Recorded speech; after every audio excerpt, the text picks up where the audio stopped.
Entonces, hola, ¿cómo están? Buenos días. Como ustedes saben, yo soy Corral. Nos concierne no solamente a nosotros como ginecólogos o como médicos, sino también a, digamos, al personal de enfermería, al personal de enfermería, porque de alguna u otra forma todos hacen parte de este instrumento que nos ayuda muchas veces a salvar la vida de pacientes que no se pueden comunicar, pacientes inocentes que de alguna u otra forma tienen esta herramienta para decir si están bien o si están mal. Digamos que dentro de las cosas de la vida, quizás el nacer es el reto más importante. ¿Por qué? Porque seguramente dentro de la transición de nacer estamos expuestos a muchos escenarios, entre los más importantes la hipoxia y la acidemia. Muchos fetos no están preparados para esa hipoxia y esa acidemia fisiológica que hay en el parto, por lo cual muchas veces expresan sus, digamos, sus recuperaciones, sus escenarios a partir de la monitoría fetal.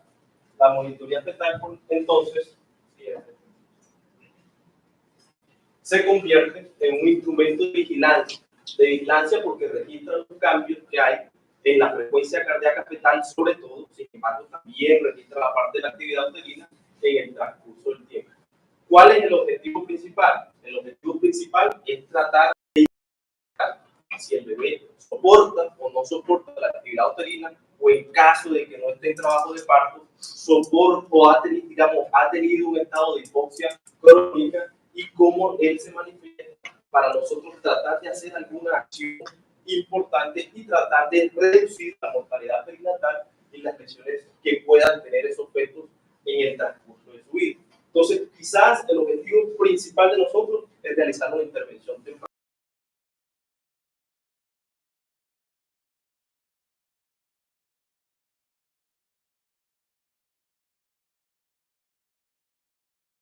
Es tratar de identificar, especificar, tratar de identificar el sano que verdaderamente es sano. La monitoría tiene un problema, que tiene muy buena sensibilidad, es decir, identifica el enfermo que verdaderamente está enfermo, y una mala especificidad, es decir, que muchas veces el paciente está sano, nosotros lo identificamos como enfermo y lo sacamos y está sano. Es aquellos escenarios en donde, por ejemplo, hacemos una monitoría, lo vemos mal, nace el bebé y nació bien. Entonces ustedes dirán, ay, entonces ¿para qué le hicieron cesárea? Pero yo digo, bueno, la verdadera causa de nosotros hacer una cesárea en una monitoría es escuchando que el bebé sale que está mal. Y si el bebé sale bien, no tenemos por qué darnos si la paciente no sale con el bebé mal, al contrario, gracias a Dios se identificó. Sin embargo, pues de alguna u otra forma la cesárea no es lo que siempre queremos. Casi siempre nosotros hacemos una transición a que el parto, la función obstétrica,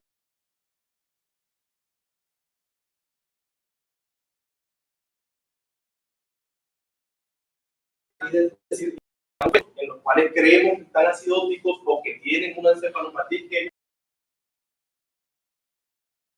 es una comorbilidad de la paciente, que es una cesárea.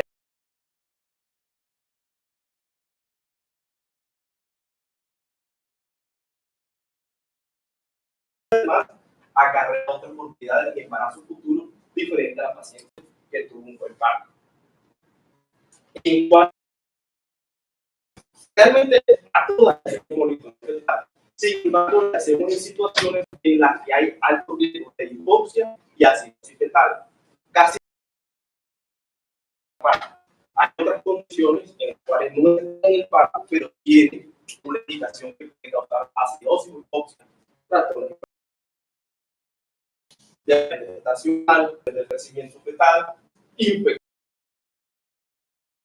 de la paciente, sepsis. Digamos que esas son algunas condiciones de alguna otra forma que también nos ayudan a realizar una monitoría fetal.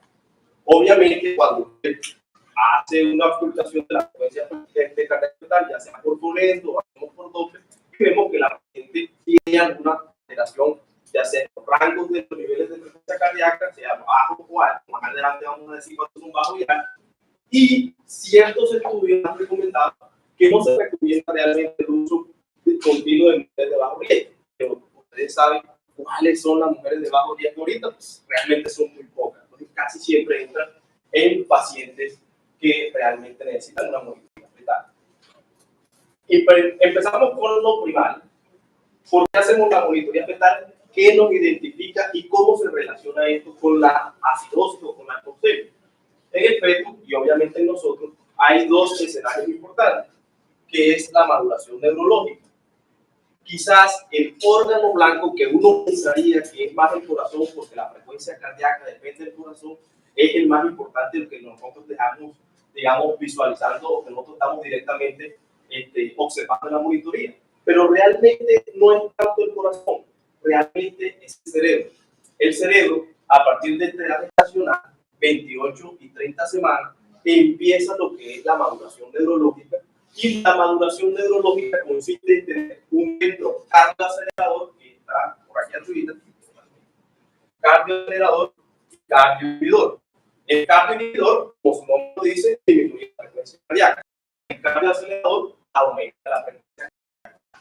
Ambos tienen que hacerlo.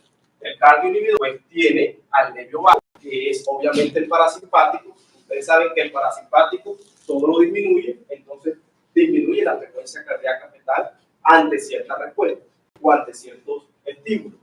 Y lo otro es el centro cardioacelerador, que más viene siendo hacia el nivel de la médula espinal a través de respuestas a quimioreceptores en los cuales captan pH bajo, captan oxígeno bajo del feto y hace que el centro cardioacelerador, es decir, el que estimula el corazoncito del bebé, aumente la frecuencia cardíaca.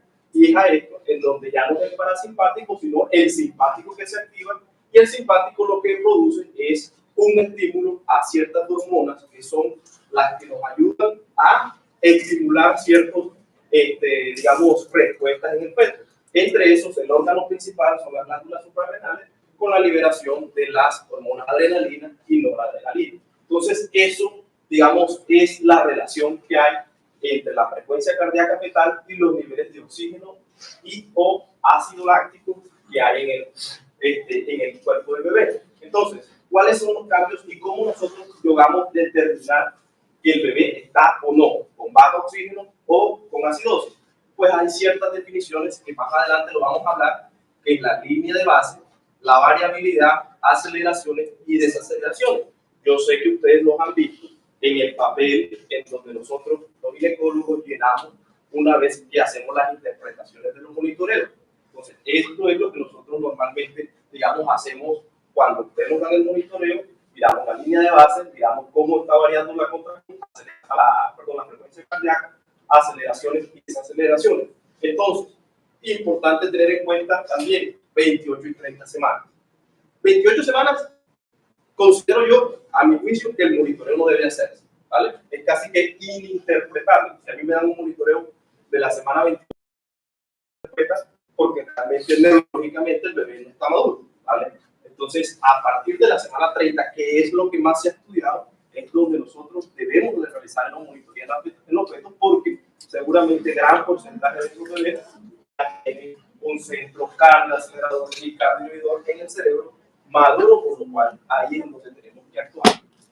Ahora, ustedes me han escuchado hablar hipoxia, hipoxemia, asfixia. Entonces son tres básicas, digamos, transiciones que tiene el feto hasta llegar a la muerte, ¿cierto? La primera es la hipoxemia. La hipoxemia, como su nombre lo dice, es la disminución de oxígeno. En esta etapa, es una etapa que puede ser incluso crónica, no es una etapa que muchas veces es aguda y sobre todo pasa en los fetos restringidos.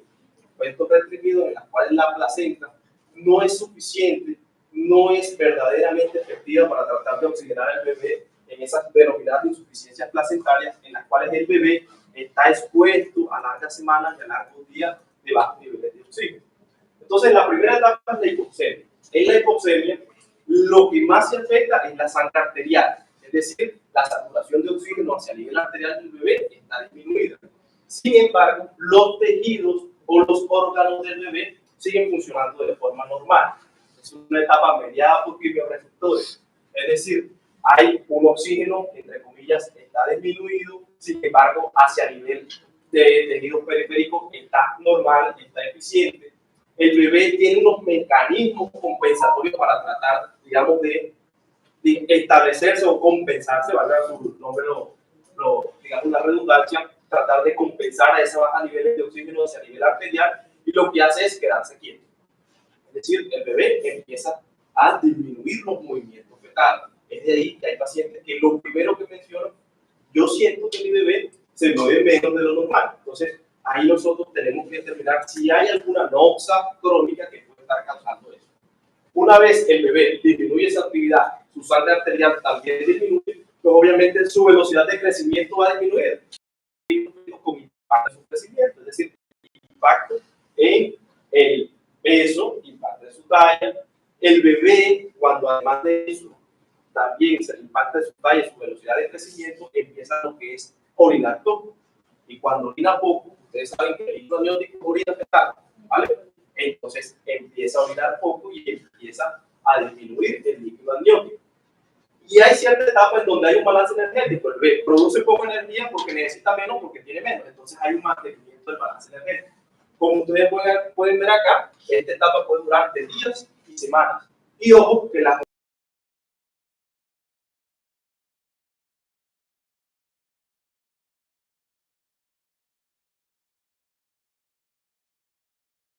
3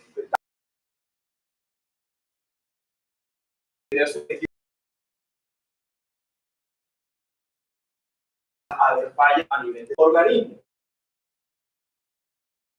Casi siempre son adrenalina, siempre son noradrenalina y casi siempre, como lo habíamos dicho, es a través de la activación del simpático, que es lo que más, digamos, se activa en la última etapa, que es la epixia, en la cual ya hay un compromiso bastante metabólico del bebé.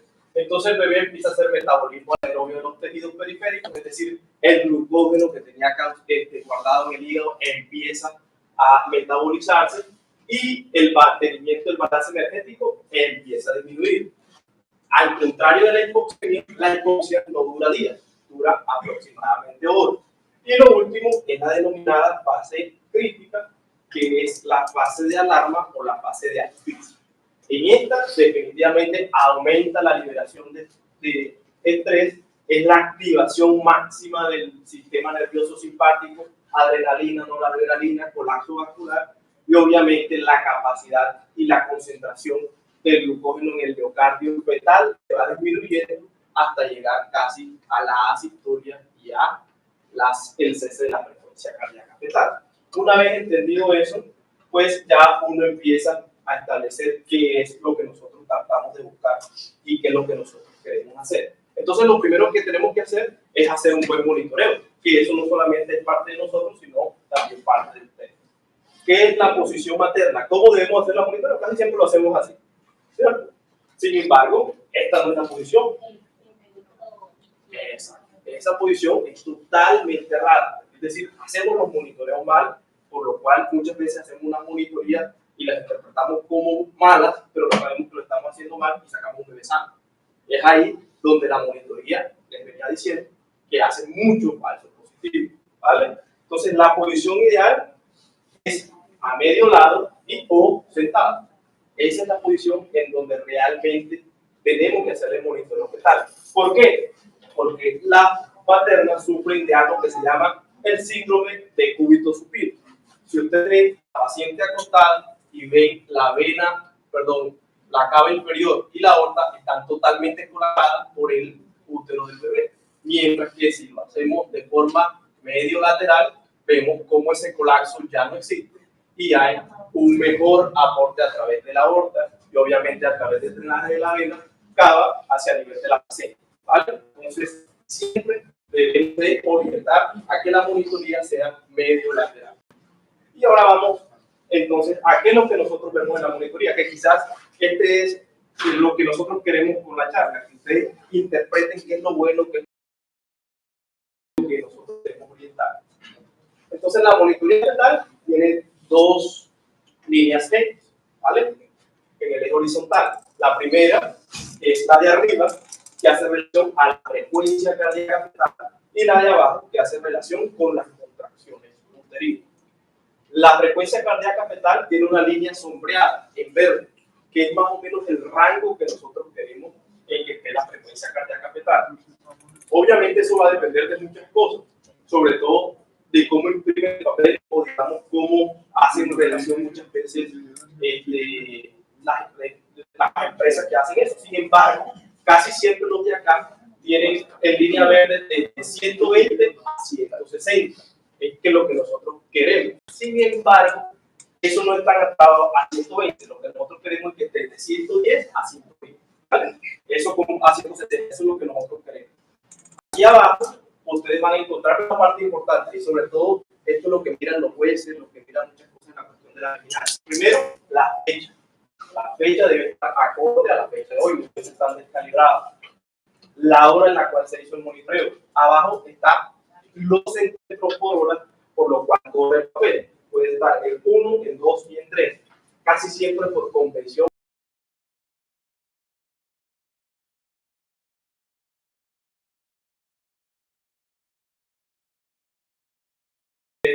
Norteamericano por 3 centímetros, por lo cual el monitoreo se ve un poco más pequeño, pero tiene los 20 minutos que normalmente tiene.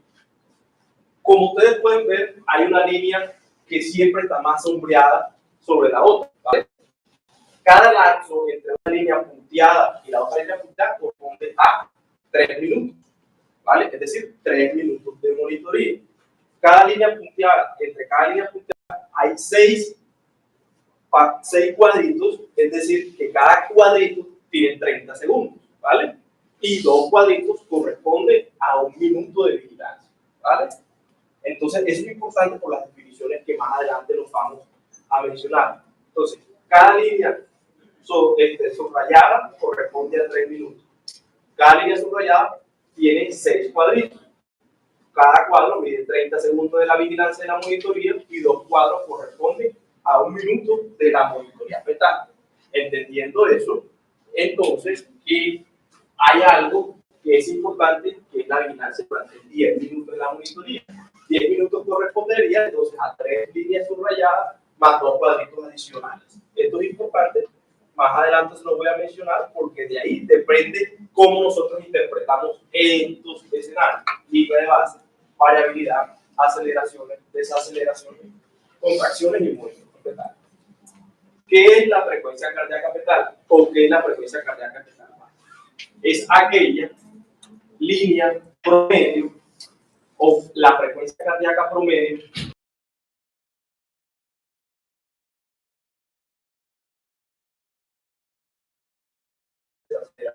consideramos que un bebé está taquicárdico cuando está por más de 160 latidos por minuto, pero esos 160 latidos por minuto se sostienen durante 10 minutos. No es decir que el bebé tuvo 160 durante 1 minuto y ya lo consideramos como una taquicardia fetal. No. Tiene que cumplir más de 10 minutos de vigilancia fetal, por lo cual yo les he mostrado lo anterior, para nosotros considerar que el bebé verdaderamente está taquicárdico. Y la bradicardia es aquello que está en 110 igual por encima de 10 minutos, de 10 minutos aproximadamente, ¿vale? Otra cosa importante, en la medida que nosotros vamos madurando neurológicamente, los bebés también van madurando. ¿Y qué es lo que más se madura con el paso del tiempo en el bebé? El sistema parasimpático. Allá les había dicho que el sistema parasimpático tiende a disminuir la frecuencia cardíaca fetal. Es entonces en donde ustedes ven que las monitorías que se hacen a partir del cambio de semana van a ir disminuyendo el promedio de la frecuencia cardíaca fetal. ¿Por qué? Porque ya el bebé está llegando a la frecuencia cardíaca fetal propia de los niños, ¿vale? Los niños no manejan frecuencia cardíaca de 160 latidos por minuto, manejan frecuencia cardíaca, ya ustedes saben que casi siempre es menor de 100. Entonces, a medida que va pasando la edad estacional, se pueden ver frecuencias cardíacas fetales mucho más bajas que los normales, ¿vale? ¿Qué nos hace cambiar la frecuencia cardíaca fetal? Primero, los cambios en las actividades fetales. El bebé casi siempre no está dormido. Hay sueños sosegados, hay sueños REM y o hay también periodos de vigilia fetal. El bebé está despierto, se mueve más. Los otros son los cambios en el flujo placentario, obviamente la hipoxia, estímulos externos y los medicamentos. Entonces, estos son, digamos, los trazos que nosotros podemos ver, por ejemplo, cuando el feto está dormido, cuando el sueño está activo o cuando el feto está despierto. Si ustedes ven el sueño sosegado, el bebé que está completamente dormido, es un bebé en el cual la frecuencia cardíaca fetal casi no es oscilante, está casi siempre con una variabilidad menor, una variabilidad disminuida y casi poco responde a los estímulos externos y o casi no se mueve. El bebé está dormido, es fisiológico, no es algo que debemos preocuparnos, sin embargo, si hay una vigilancia. Lo otro es el sueño activo, que son el sueño REM, el sueño de los movimientos oculares rápidos, en el cual el bebé responde a ciertos estímulos y es ahí donde de una u otra forma también tiene movimiento.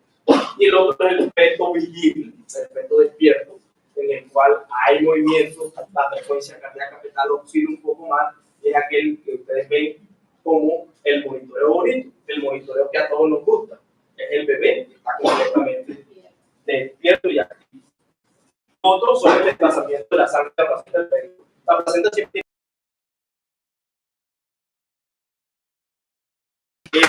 pasa estímulos hacia el nivel de la frecuencia cardíaca. Casi siempre es el aumento de la frecuencia cardíaca. Sin embargo, hay otros escenarios en los cuales el bebé no le pasa el sangrado que normalmente tiene el bebé. Y entre eso es que el cordón umbilical, que ustedes saben que es la vía donde pasa de la placenta al feto, esté comprimido. Si se comprime el cordón umbilical, pues entonces no va a haber la aceleración y no va a haber aumento de la frecuencia cardíaca, por lo cual es donde se expresan las desaceleraciones, que más adelante las vamos a describir un poco mejor, que son las denominadas desaceleraciones variables. Estímulos externos, compresión de la cabeza fetal. La compresión de la cabeza fetal hacia el nivel de abajo de la pelvis hace una disminución de la frecuencia cardíaca fetal y la mayoría de veces fisiológica, no se asocia a hipoxia. La otra es la compresión de la vena cava, que también nos condiciona a eso. Y obviamente en el expulsivo, teniendo en cuenta la compresión hacia el nivel del canal vaginal y la calota fetal, hace que muchas veces haya disminución en la frecuencia cardíaca fetal. Otros son los aumentos de la temperatura. Mamá con fiebre, pues la frecuencia cardíaca fetal del bebé va a aumentar. Entonces, ¿por qué? Porque el bebé aumenta su metabolismo, aumenta sus necesidades metabólicas y empieza a acelerar la frecuencia cardíaca fetal para tratar de compensar ese aumento de las necesidades. Entonces, cuando una taquicardia se presenta, ya ustedes saben que lo primero que debemos hacer es mirar si la paciente tiene o no tiene fiebre. ¿Vale? Es fisiológico. Hay que quitar la fiebre para posteriormente determinar si estamos ante una alteración. Y la otra son las medicaciones. Hay ciertas medicaciones que cambian la frecuencia cardíaca fetal. Casi siempre, ¿cuál utilizamos? ¿Y cuál vemos? Nifedipino y el sulfato de magnesio. El nifedipino disminuye la variabilidad de la frecuencia cardíaca. Es un bebé que tiene unos ascensos o unos descensos menos notables que aquellos que no tienen. Y la otra es el sulfato de magnesio, que también nos ayuda a disminuir la frecuencia cardíaca. Aquí está un ejemplo de algunos otros medicamentos que no vamos a mencionar. La otra es la variabilidad, es decir, la oscilación que tiene la frecuencia cardíaca fetal en el trazado de la monitoría. ¿Cuándo es normal? Cuando va de 5 a 25 latidos por minuto, ¿vale? ¿Cuándo se denomina o cuándo nosotros debemos mirar la variabilidad? Aproximadamente en un minuto. Eso es una variabilidad, por ejemplo, normal. Ojo que muchas veces hay aumentos en la frecuencia cardíaca que estén a 160 latidos por minuto y enseguida decimos que está taquicardia. Pero ya sabemos y ya interpretamos que la taquicardia debe ser por encima de 10 minutos para que sea considerada como eso.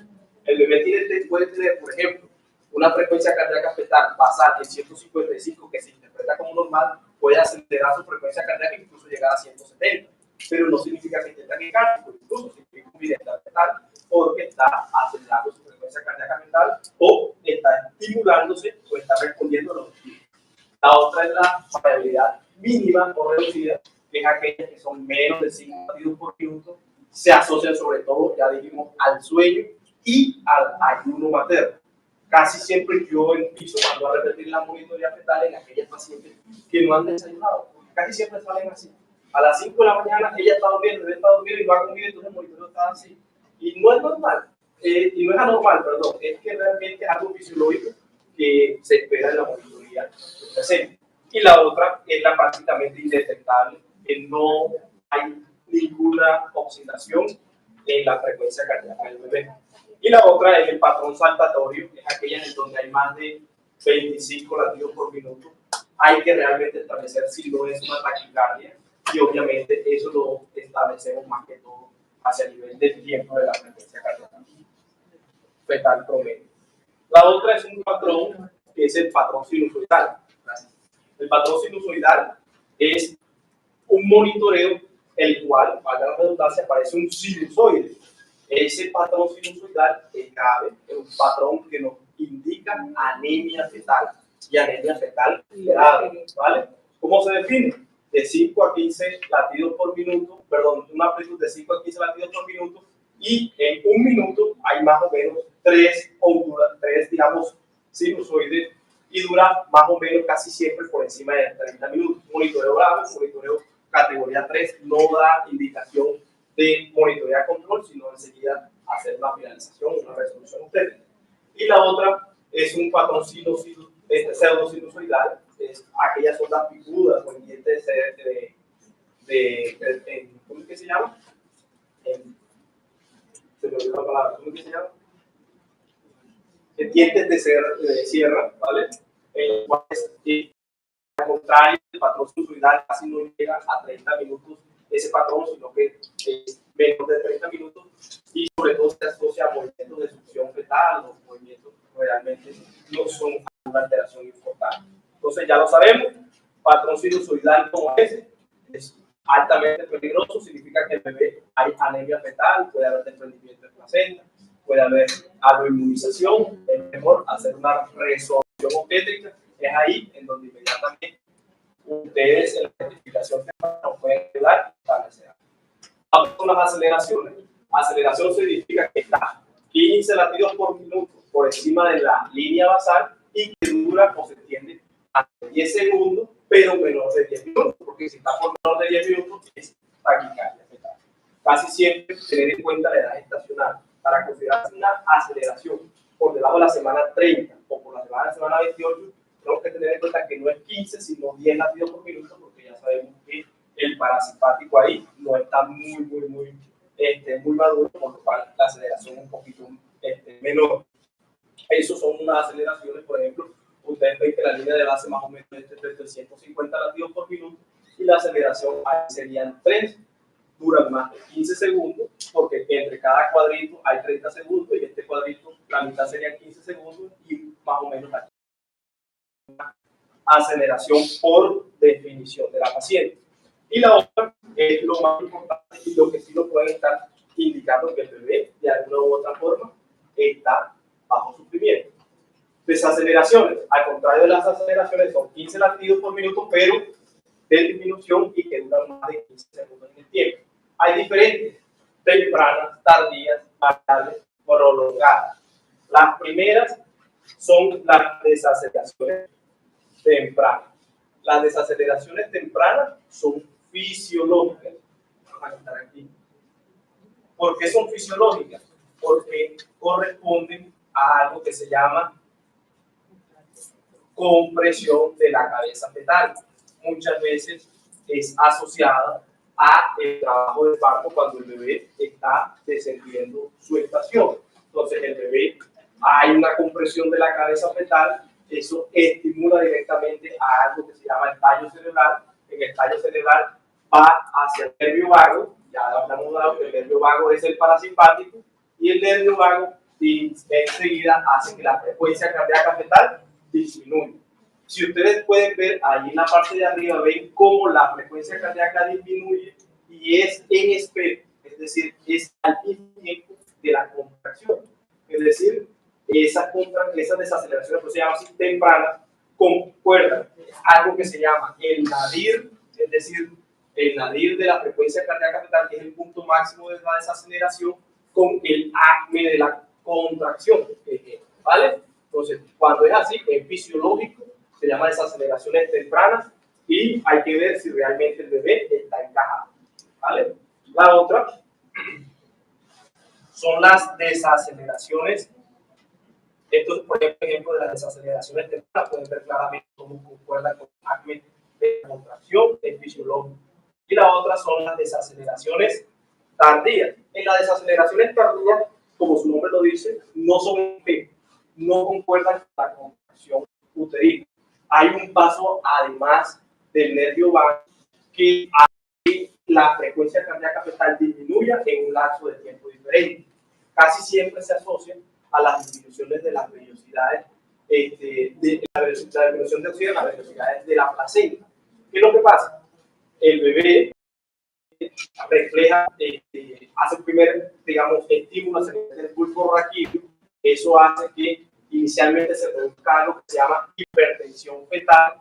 Eso activa los vasoreceptores, activa el cambio inhibitorio, que ya sabemos que es el vago, y hace una disminución de la frecuencia cardíaca fetal un poco más tardía de la frecuencia de la contracción. Ojo, no son fisiológicas, no son como las otras. Hay que ver si realmente hay algún impacto importante. Primero, ¿por qué? Porque no es normal que la paciente, que el feto, tenga una hipertensión. Entonces, tener en cuenta que estas son las que normalmente ven. Entonces, así se ve.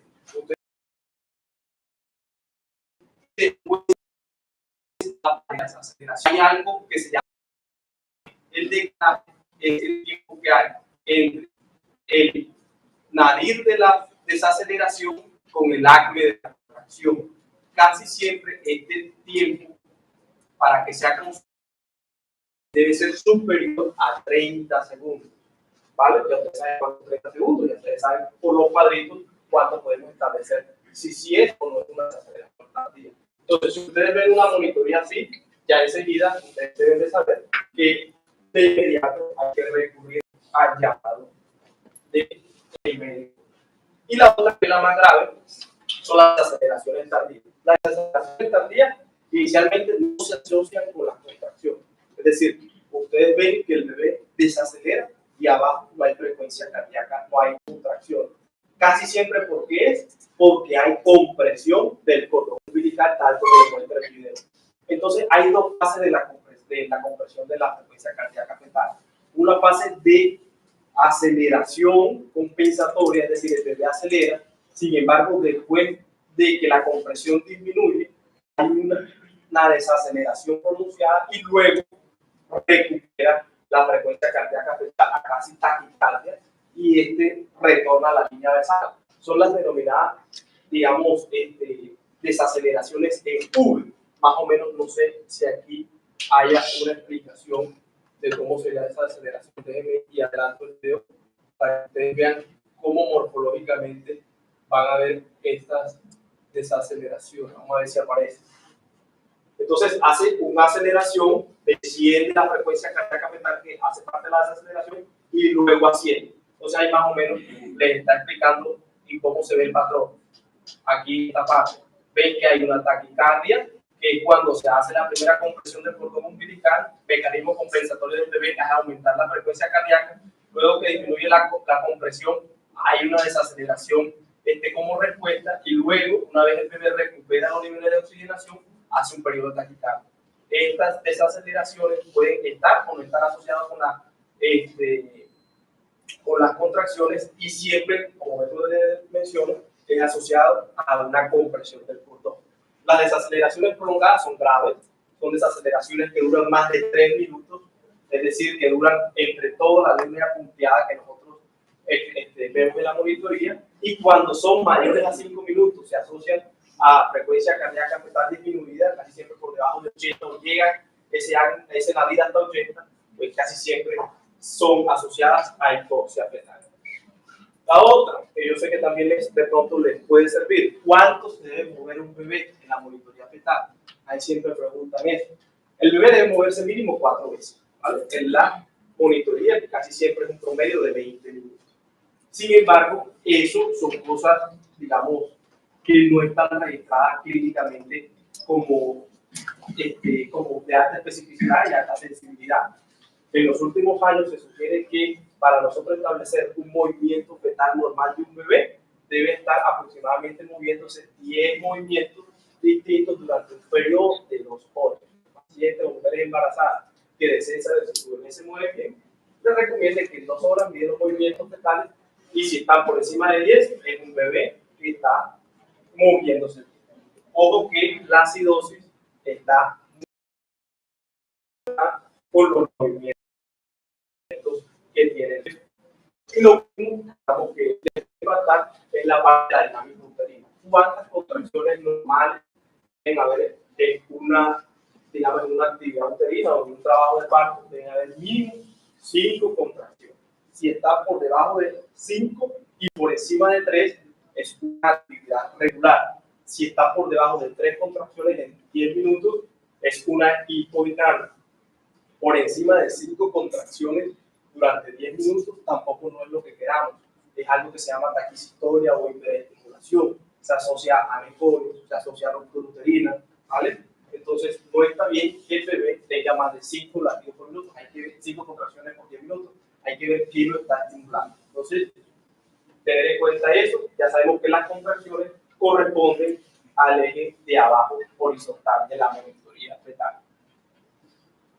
Y esto es lo que nosotros, digamos, tratamos de interpretar. Ya es una cosa más de nosotros, pero tampoco es algo que ustedes no puedan interpretar. Hay una cosa que se llama anteparto y hay otra cosa que se llama intraparto. Nosotros no podemos categorizar un monitoreo en trabajo de parto diferente, igual a un monitoreo de una paciente que no está en el trabajo de parto. Es diferente. Las contracciones suponen un estrés fetal que no están en pacientes que tienen un escenario de ausencia de parto. Entonces, en el anteparto, nosotros debemos de categorizar las monitorías como reactivas o no reactivas. Reactivas cuando hay más de 2 aceleraciones, es decir, más de 15 aumento de la frecuencia cardíaca fetal, 15 latidos por minuto en 15 segundos, y que se asocien a movimiento. Es decir, que en la monitoría el bebé debe acelerar 2 veces asociado a 2 movimientos en 20 minutos. Y lo reactivo, es decir, que no haya aceleraciones en esos 20 minutos, y usted lo que debe hacer como personal de enfermería es tratar que si no está en el sueño, porque el bebé muchas veces en el sueño ya habíamos dicho que no acelera. Entonces le da un periodo de 40 minutos de esa monitoría. Los periodos de sueño fetal son aproximadamente 2 horas, ¿vale? Sin embargo, se supone que en 20 minutos usted puede identificar si el estado o no está dormido, por lo cual, para nosotros interpretar que una monitoría no está activa, debe estar por encima de los 40 minutos y debe haber ausencia de la monitoría fetal. ¿Qué hacemos? Si está reactiva, excelente, continuamos con la gestación. Si no está reactiva, lo que ya habíamos dicho, prolongamos 20 a 30 minutos más y determinamos si está reactivo o no está reactivo. ¿Qué hacemos? Ponerle a la paciente oxitocina, es decir, hacer una PPC, una prueba de precontracción para ver si la paciente tiene o no tiene estímulos o desaceleraciones con la oxitocina. Y esto es lo que nosotros colocamos y que yo sé que ustedes más o menos ya están relacionados, que es la categoría 1, categoría 2 y la categoría 3.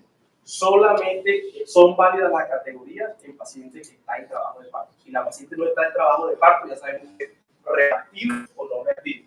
Cuando un monitoreo es categoría 1, es decir, primero, cuando la frecuencia cardíaca está entre 160 y 110 latidos por minuto, disculpen, cuando la base o la línea, la variabilidad es moderada, ya sabemos que es entre 15, de 5 a 25 latidos por minuto.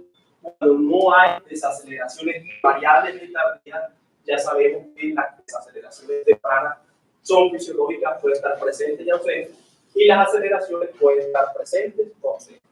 Las categorías 3 es pacientes que definitivamente tienen ausencia en la variabilidad, es decir, que la oxidación es menor de 5 latidos por minuto y uno de los siguientes, desaceleraciones tardías, desaceleraciones variables, bradicardia y el famoso patrón sinusoidal que ya hemos mencionado, ¿vale?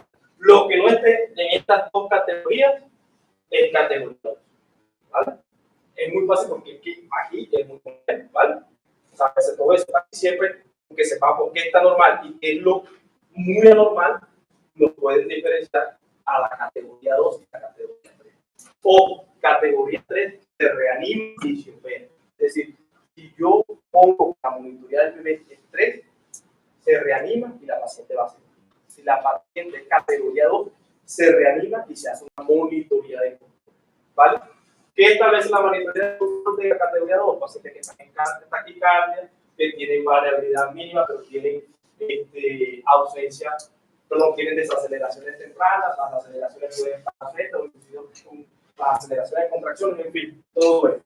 Yo creo que no sé si, jefe, eso está, como está en las líneas del MEUS, no sé si eso está. Pero igual, eso no es mucho.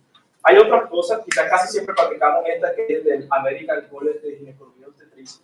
Hay otras escuelas obstétricas, como la FIBO, la Knight, o el Royal College, que tratan también de hacer una clasificación, sin embargo, eso no nos ayuda.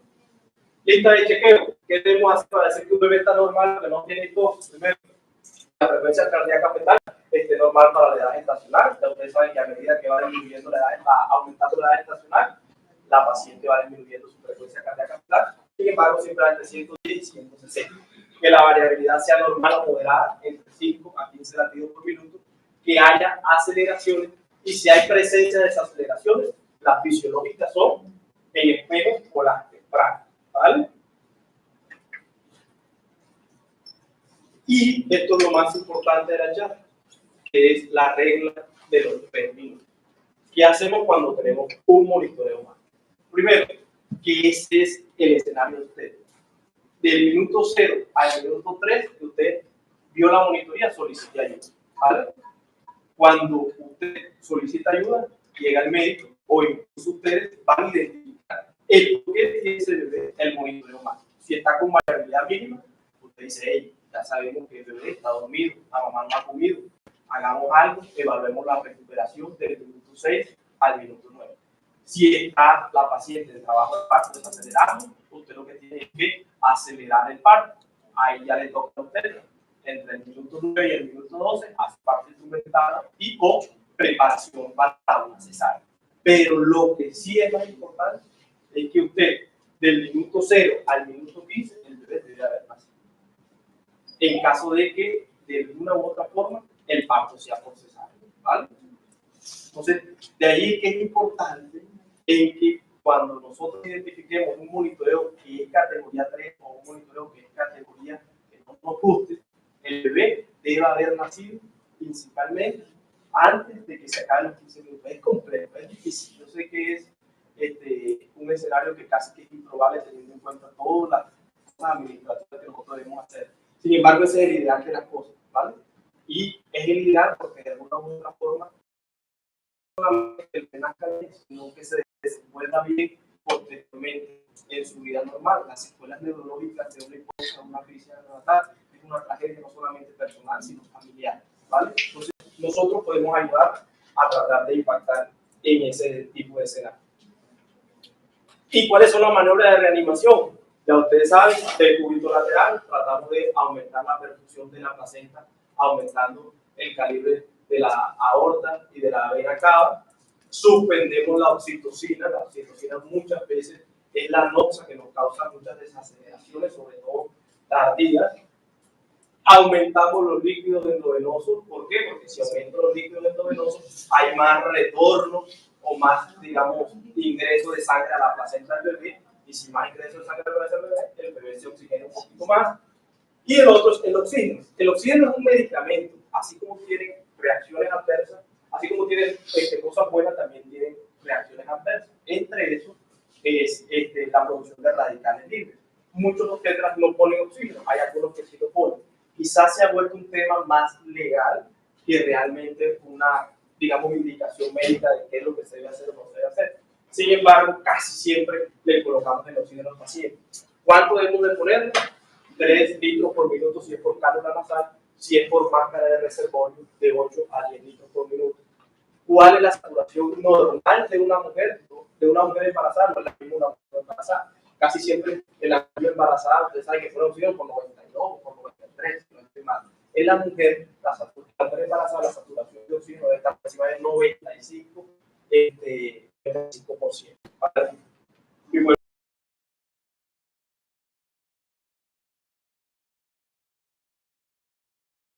un turno o para no saber que el bebé está bebés que pues, realmente son inocentes, no se